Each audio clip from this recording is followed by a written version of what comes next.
இந்த அமுத கரைசல் என்ன இருக்குன்னா சாணம், மூத்திரம், வெல்லம். இதை கையை தூக்கிட்டு 5 தடவை சொல்லிட்டீங்கன்னா உங்க மண்டையில எழுதிடுவேன். இதை சாணம், மூத்திரம், வெல்லம், சாணம், மூத்திரம், வெல்லம், சாணம், மூத்திரம், வெல்லம், சாணம், மூத்திரம், வெல்லம், சாணம், மூத்திரம், வெல்லம். பூமி எவ்வளவு கெட்டிருந்தாலும் சரி, செடி மேல இதை தெளிச்சிட்டீங்கன்னா அப்படியே அது வாங்கிக்குது, அப்படியே பச்சை கொடுத்து அப்படியே வளருது, மேலே போகுது.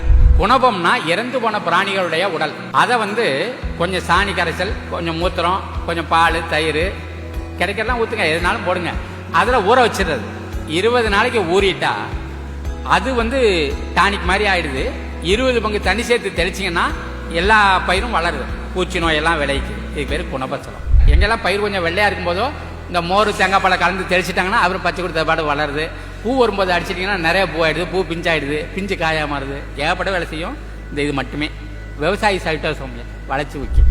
நமக்கு மூளை 1.5 கிலோ இருக்கு ஒவ்வொரு தலையிலையும். ஆனால் அந்த பூச்சிக்கு அப்படியெல்லாம் ஒன்றும் கிடையாது. இத்தனோடு பூச்சிக்கு என்ன இருக்கும், அந்த இடத்துல கொஞ்சம் நரம்பு தடிப்பாக இருக்கும். அது அறிவு ரீதியாக யோசிக்கிறதுலாம் கிடையாது. அது தாத்தா, பழைய பாட்டன், கொள்ளு பாட்டி அது என்ன செஞ்சதோ அதே வேலையை செய்யும். குறிப்பிட்ட வாசனைக்காக அந்த இலையில உட்காந்து அந்த தாய் பூச்சை முட்டை போடுது. நம்ம வெறும் சாணியை தண்ணியில் கரைச்சி வடிகட்டி அதை தெளிச்சிட்டிங்கனாவே தாய் பூச்சிங்க முட்டை போடாது. வாசனையை மாற்றிட்டோம். நாய் நீலகிரிலேருந்து வாங்கிட்டு வந்தார். குளிர்ச்சி மேலே இருந்த நாய். இவர் வெயில் தாங்கலை, கொடுமுடி, உடம்புலலாம் கொப்பளம், புண்ணாகி போச்சு. மாட்டு டாக்டர்கிட்ட கொடுத்து இதுக்கு ஏதாவது பண்ணுங்கன்னுக்கிறார். அப்போ அவர் சொன்னார், கழும்பு போட்டு பார்த்தாரு தேரல, மாத்திரையை கரைச்சி கொடுத்தாரு தேரல, ஊசி போட்டாரு ஆறல.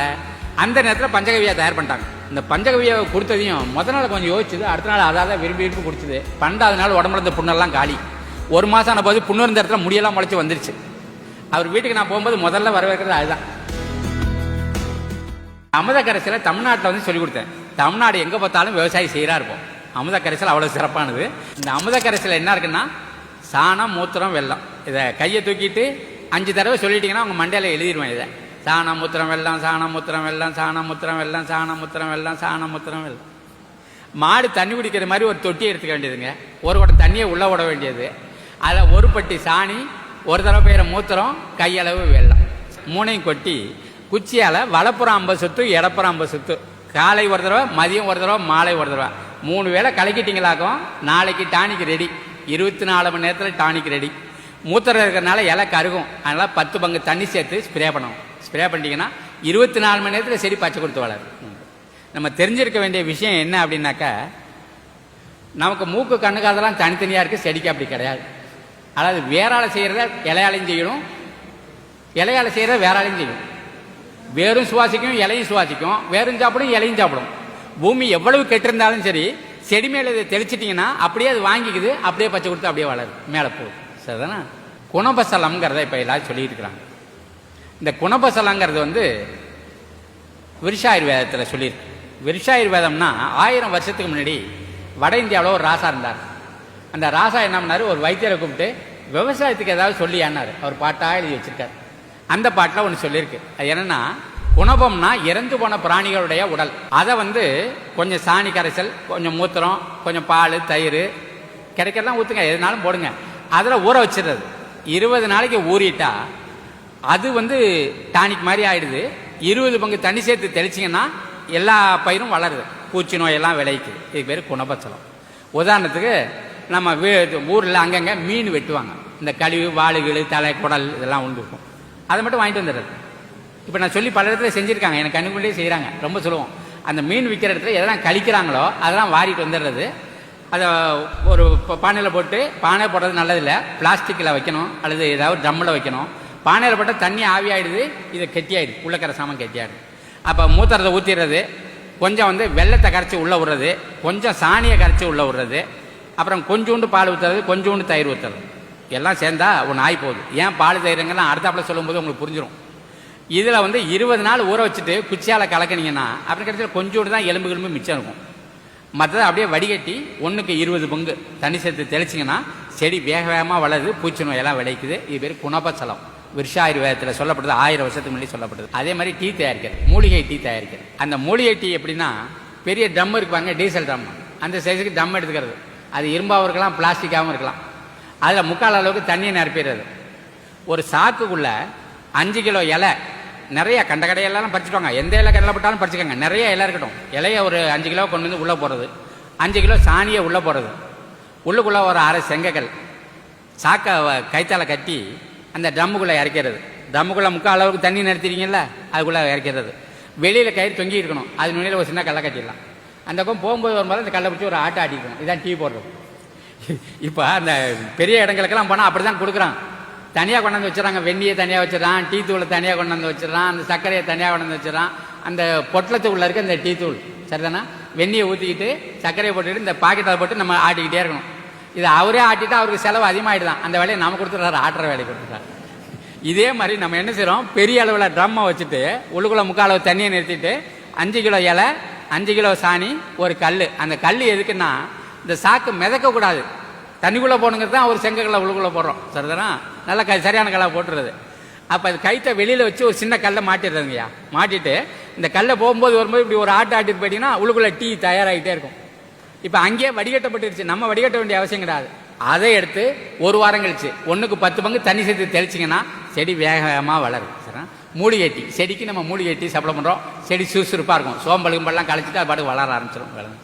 சரிதான். இதுக்கப்புறம் இந்த விஷயங்களை சொல்லிக்கிட்டே வரும்போது தருமபுரியில் ஒரு ஆள் கேட்டுக்கிருந்தவர் 2வது பயிற்சியும் போது வந்தார். அவர் என்ன சொன்னார், ஐயா நீங்கள் சொன்னதெல்லாம் நல்லாவே வேலை செய்யுது, இப்போ நான் சொல்கிறத ஒன்று போடுறதுலாம் சொல்லுங்கன்னு சொன்னார். என்னன்னு கேட்டாங்க. இந்த தேங்காய் பாலையும் புளிச்ச முறையும் சம அளவு கலந்து வைக்கிறது. இப்போ தேங்காயை ஒரு 5 தேங்காயை அடிச்சிங்கனாக்கா வர்ற அந்த தேங்காய் பாலில் அதுக்கு சம அளவுக்கு புளிச்ச மோரை கலக்குது. மோரை நல்லா புளிக்க வைக்கிறது. எப்போ பார்த்தாலும் மோரை நிறையா புளிக்க வச்சிட்டிங்கன்னா அது செடியாக வளர்க்குது, அதுலேயே நிறையா உயிர்கள்லாம் பெருகிடுது. அதனால அந்த வாசனையெல்லாம் வருது அந்த இதில். அதையும் இது சம அளவு கலந்து குப்பை குழியில் கழுத்த அளவு போச்சிடுறதுங்க. ஒரு வாரம் தான். அதை எடுத்து 1க்கு 10 பங்கு தண்ணி சேர்த்து தெளிச்சிங்கன்னா அது செடி வேக வேகமாக வளருது அப்படின்னு சொன்னார்.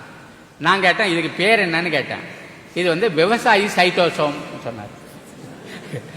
அந்த ஸ்பிக்கர் கம்பெனிக்காரங்க இவ்வளோ பாட்டிலில் சைட்டோசோம்னு 200 ரூபாய்க்கு விற்கிறாங்களாம். சரிண்ணா, 200 ரூபாய்க்கு. தலையில் மிளகா அரைக்கிறதுனா என்னன்னு பார்த்துக்கங்க. நம்ம புளிச்ச மோரும் தேங்காய் பழம், புளிச்ச மோரும் தேங்காய் பழம், இது ரெண்டையும் நம்ம தேங்காய் எவனும் மதிக்கிறது கிடையாது, நம்ம மோரை எவனும் மதிக்கிறது கிடையாது. சரிதானா, ரெண்டையும் ஒன்றா சேர்த்துட்டுனா பயிர் அதில் வளர்ந்துக்குது. இது வளர்ச்சி ஊக்கி. இதை நான் தமிழ்நாடு முழுவதும் சொல்லிட்டேன். தமிழ்நாடு முழுவதும் விவசாயம் செஞ்சுருக்காங்க. எங்கெல்லாம் பயிர் கொஞ்சம் வெள்ளையாக இருக்கும்போதோ இந்த மோர் தேங்காய் பழம் கலந்து தெளிச்சிட்டாங்கன்னா அப்புறம் பச்சை கொடுத்த பாடு வளருது. பூ வரும்போது அடிச்சிட்டிங்கன்னா நிறைய பூ ஆகிடுது, பூ பிஞ்சாயிடுது, பிஞ்சு காயாக மாறுது. ஏகப்பட்ட வேலை செய்யும் இந்த இது மட்டுமே.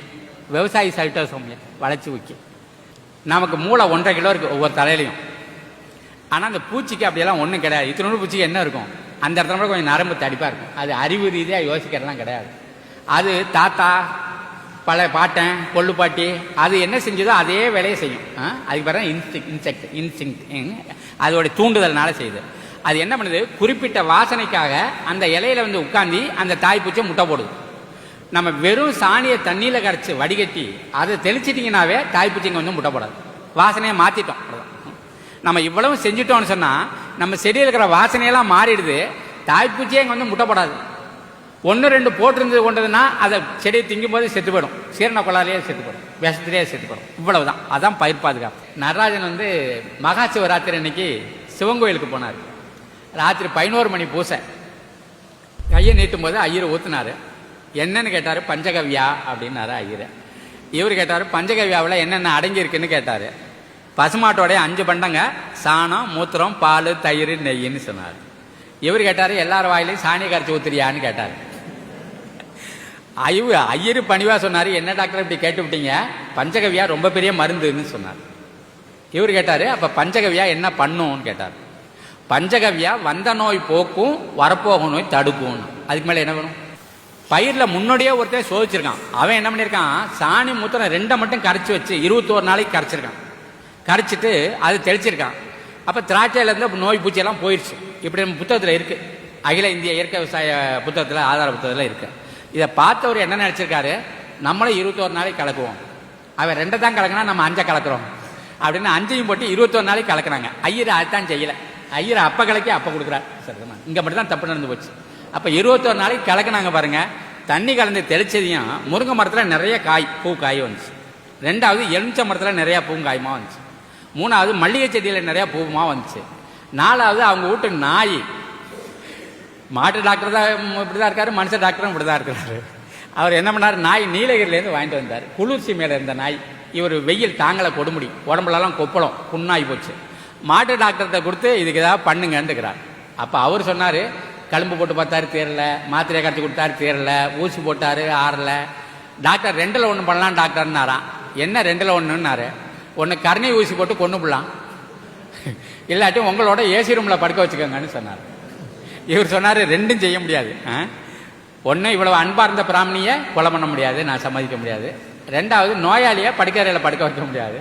அந்த நேரத்தில் பஞ்சகவியை தயார் பண்ணிட்டாங்க. இந்த பஞ்சகவியை கொடுத்ததையும் முதல் நாள் கொஞ்சம் யோசிச்சுது, அடுத்த நாள் அதாவது விரும்பி குடிச்சுது. 12வது நாள் உடம்புல இருந்த புண்ணெல்லாம் காலி. 1 மாதம் ஆன போது புண்ணு இருந்த இடத்துல முடியெல்லாம் முளைச்சி வந்துருச்சு. அவர் வீட்டுக்கு நான் போகும்போது முதல்ல வரவேற்கிறது அதுதான். லொல்லு குழச்சிட்டு வரவங்க தடவை வீடு கொடுக்கறது. நல்லா உருண்டை தலையின் மாதிரி முழுன்னு இருக்கும், இந்த காதெல்லாம் தொங்குது. அதுக்கு என்னவோ பேர், வாயில் மட்டும் நுழையாது. அந்த நாயில் சோதிச்சாங்க. 5வது நாள் என்ன பண்ணாங்கன்னா, ஒரு அம்மா வந்து 2 வருஷமாக இவர்கிட்ட ஊசி போட்டுருந்துச்சு, ஊரலுக்கு, கை ஊரலுக்கு. மாத்திரைலாம் வாங்கி சாப்பிட்டுட்டு போகும். அது காணும் 4 மாதமாக. வழியில் பார்த்தவர் கேட்டுக்கிறாரு, எங்கே மருந்து வாங்க வள்ளி ஏன்னாராம். நான் உங்கள் மருந்து தான் சாப்பிட்டுக்கிறேன் டாக்டர்னுச்சு. அது ஏன் மருந்தான்னாரு. அவன் நான் வெண்டை செடி போட்டுக்கிறேன், அதில் தெளிக்கிறதுக்கா பஞ்சகவியம் தயார் பண்ணேன், கையால் கலக்கும் போது என் கையிலே அரிப்பு போயிடுச்சு, உடம்பு முழுது நானே தடவிட்டேன், நானே குடிச்சிக்கிட்டேன்னு சொல்லிச்சு. அப்புறம் தான் மனுஷருக்கு கொடுக்கலான்னு முடிவுக்கு வந்தாங்க. அடுத்தது ஒரு எய்ட்ஸ் நோயாளி சாவ கிடக்கிறான்னு சொன்னாங்க. அவனை கொண்டு போய் கொடுத்துட்டு வந்தாங்க. அவன் 4 மாதம் கழிச்சு எழுந்துச்சு பஸ் ஏறி வந்து அவன் சொன்னான், உங்கள் மருந்து நல்லா வேலை செய்யுது, இருந்தாலும் நான் செத்து போனாலும் போய் இதை குடிக்க மாட்டேன்னு சொன்னான். இவருக்கு ஒன்றுமே புரியல, நல்லா இருக்க குடிக்க மாட்டேங்கிறான். ஏன்ப்பான்னு கேட்டார். அந்த சாணி மூத்திரம் வாடை தாங்க முடியலை, குடிக்க முடியலன்னு சொல்லி அவன் அதே மாதிரி குடிக்கிறத நிறுத்தி செத்தும் போயிட்டான். இவருக்கு என்ன செய்யணும்னு தெரியல. அப்போ தான் சில ஒரு நோயாளியை சாவு விட்டுட்டோமேன்ட்டு இது அந்த வாடை தெரியாமல் இருக்கிறதுக்கு என்ன செய்யலான்னு பார்த்தாரு. ஒரு 4 சேர்த்துருக்காரு. அது என்ன சேர்த்தாரு? வாழைப்பழம், இளநீ, கரும்பு சாறு, கல் 4 சேர்த்தாங்க. அப்போ 5 நாள் 9 சேர்த்த பிறகு எல்லாரும் குடிக்க கூடியதாச்சு.